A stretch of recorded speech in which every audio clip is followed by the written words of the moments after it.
I just don't want to see two quarterbacks trotting out. No, you're going to see it. You're going to see it. That's what's going to happen. They're going to trot Myles Brennan out week 1 and let him play. It's the safest bet. If you're a gambling man, that's the safest bet for Ed Orgeron. Is the way to keep both you hedge, which I wish I would have done for the Bucs. But that's the safest bet for him to be able to do is to. I don't know how much that loses the locker room or what that entails, but for him to keep, job security almost is to have two quarterbacks there that he knows both can win. Because if he names Max Johnson the starter now, Myles Brennan is leaving. So the point that he is trying to get to is Myles Brennan will start week 1, and we'll let him go. And then if it's not great, I still have Max Johnson back there, and it makes it, then you go back into competition again on week 2. Or they do both. There's a scenario where you see Myles Brennan start, and you see Max Johnson work in. It's going to be, I don't think it's as cut and dry as it should be, but it's because of the TJ Finley transfer, it puts you kind of behind the 8 ball. Had to transfer. Yeah. Because I think if TJ Finley's still here, he names Max Johnson the starter. Yeah, I agree with that. No, I think that there is definitely a security role that's playing for Ed Orgeron in how and when and where he announces who his starter is, especially if it's going to be Johnson. But can't we all agree that if Myles Brennan was the quarterback of this team, that it would have been announced? It would have been an SEC Media Day, right? Like Jack said. If it was that clear that Myles was the guy, then it's safe to say. We've heard Brad Johnson say that Max Johnson's not leaving if they name somebody else the quarterback. Right. He said it here on this show. You can go back and pull the interview. He said, look, Max Johnson's mentally strong. And I'm not saying that somebody's mentally weak for leaving if they lose competition. I understand that the time crunch that Myles Brennan is up against, he doesn't have any more years to negotiate. He needs to play now is what he's thinking. And I get that. But Brad Johnson has said publicly his son's not leaving if he doesn't win the starting quarterback job. Yeah. He's going to compete. And he looks forward to that competition. Mm. So if Myles Brennan was the guy, and it means so much to him to be named the starter, so the security stands with him mentally that I'm not going anywhere else, then if that's LSU's play, why wouldn't you name him? That's what we did last summer. There was no debate.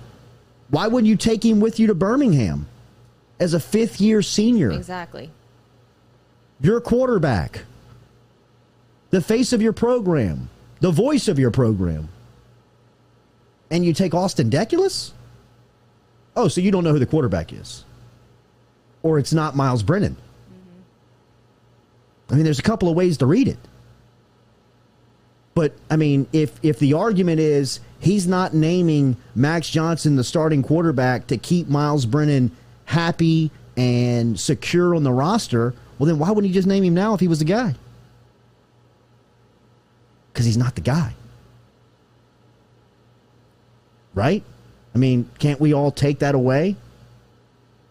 Isn't that an easy fix? Isn't it an easy remedy? If Brennan's camp is saying, "Hey, look, we need the security of being the starter, or we're going into the transfer portal." Well, the simple fix would be just name the starter. Yeah. But Orgeron said 2 weeks ago on public radio that the locker room recognizes who the guy is, the coaching staff recognizes who the guy is. And if that all adds up, then why won't you say it publicly? Mm-hmm. Well, he's not saying it publicly because the guy who's not winning the job is going to leave if he's not the starter. Yep. And we have, 45 more days to probably Lord be willing. Out? Maybe. Unless something happens before then, 45 days. Yeah. What are, and I'm reading Jeff Marcon in the app in the bunker. So many bad takes about Brennan. Wow, love Max, but man, we're not railing on Brennan. Where is the bad takes on Brennan? What have we said that Brennan does, or what have we said that he doesn't do that he does? At every turn, I'm complimenting Brennan's game. Yeah. Big arm. I think he's an NFL player. I think if he'd have gone in the league this year, he would have been drafted in the 5th, 6th, 7th round, or he'd definitely been picked up as an undrafted free agent, and he'll make the team. Next season, if he comes back and he plays at LSU or he plays somewhere else and he puts up numbers, he could possibly be a 3rd, 4th, 5th round pick. make the team, make money, and play football for a living. I believe that. He's won games at an SEC level. Last year, in his 2 games that he was playing, he was on a record-setting pace. But then you got to look at Max Johnson late in the year, and you said, you got a guy on the roster with a skill set like this? I mean, I know we're all talking about what Brennan accomplished in the first 2 games. Why aren't we not talking about what Max Johnson accomplished in the last 2 games? 500 against Ole Miss or something 400. How many yards? I mean, the Florida game, going into the Swamp. I know that the Swamp's not at full capacity, and I know Florida's not playing at their full strength. But he's a true freshman walking into that environment on that night. Team. Yeah. Double-digit underdogs and playing with a ton of swag and confidence to go in there and win the game. And then backing that up with a performance like he did against Ole Miss the next week. Mm-hmm. I mean, what are we looking at? Like I said, I think Brennan is a very good quarterback. Somebody who is going to collect a check at the next level to play the game. He's also somebody that is very heady. He's very smart. He's been around the game, seen all types of scenarios. I mean, think about the offenses that he's played in. Coming out of St. Stanislaus, where they were throwing it 60 times a game, to Matt Canada, to Steve Ensminger, to Joe Brady, to DJ Mangus, to Jake Peets. I mean, he's got a ton of experience of playing in different offensive systems.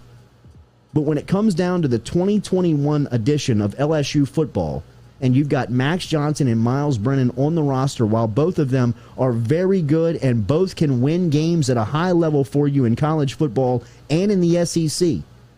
When you look at both of them, one's got to be better than the other one to play on Saturday. Yep. And to me, 14's just a little bit better than 15. And when it comes down to it, the head coach's responsibility, like he says all the time, is to give LSU's football team the best chance to win. Well, then Johnson gives you the best chance to win week in, week out. But like I said, we'll see, man. It's going to be interesting stuff. Running out of time. It's going to be great competition too, because I think that there are going to be days that Myles wins and there's going to be days that Max wins in the competition. Leave it to LSU to mess it up. I don't even know if it's messing it up. It's just it's splitting hairs at this point. It's so close, and then, like I said, once you get to the point where would I rather have 2 than 1, it almost kind of makes your decision for you if that's what you're concerned about. Swerving. Get the hell out of here, bro. Talking about because the metrics don't match with your analysis. Florida and Ole Miss's defenses were worse than Mississippi State's and Missouri's. What about Vanderbilt? Are you kidding me with that take? Are you really going to talk about the defenses rather than Myles Brennan and Max Johnson against those guys? I mean, we really want to quantify the defenses that they were going up against? Metrics. What does your eyeballs tell you, man? Look at the players around each of them. Look at the leadership qualities. Look at the ability of Max Johnson of keeping plays alive against those defenses you talked about compared to Myles Brennan keeping plays alive. And that's what offensive football from the quarterback position is. Everybody has to be a threat on every play. That's what Jake Peets wants. That's what Joe Brady wants. That's what Sean Payton wants. Offensive-minded guys want you to have to defend 11 guys on the other side of the ball. And when you've got a quarterback that is a statue back there that can stand in one place and make all of the throws, well, then that guy's not that big of a threat. Because I can either blitz him off the edge, I can blitz him in different scenarios, and especially when you've got an offensive line that is average at best, below average at certain positions.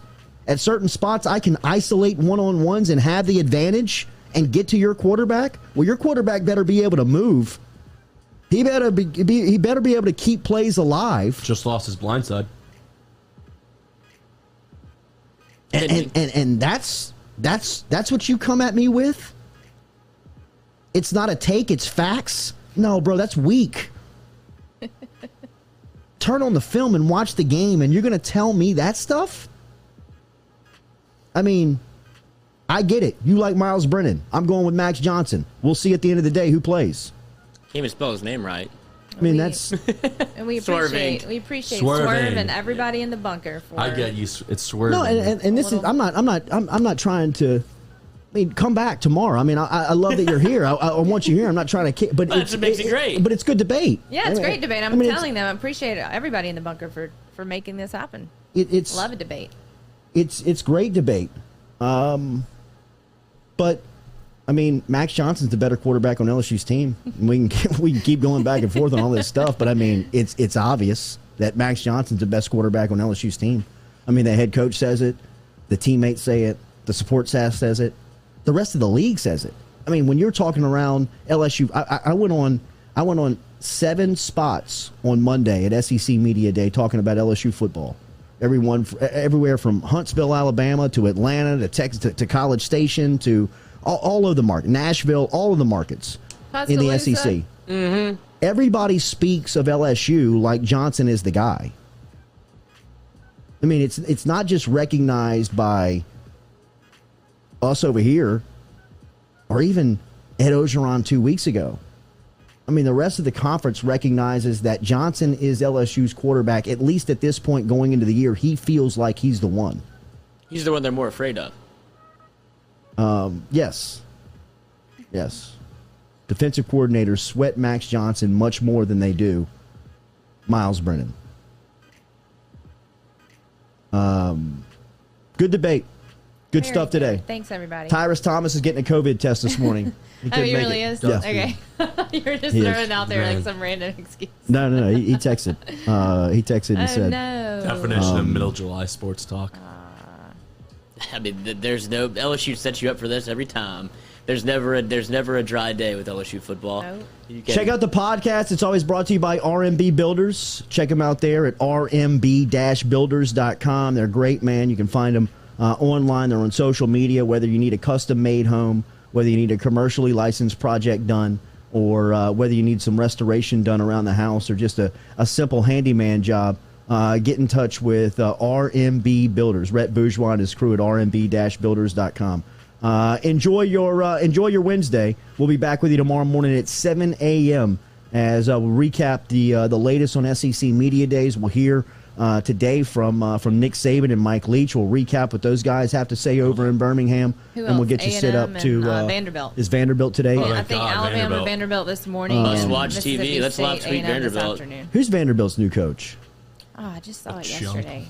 Poor guy. Clark Lee is his name. Sounds like a Clark. made Sounds up like an name. Clark, yeah. I we knew got- it was Alabama, Vanderbilt are the morning session, and then Mississippi State and Texas A&M this afternoon.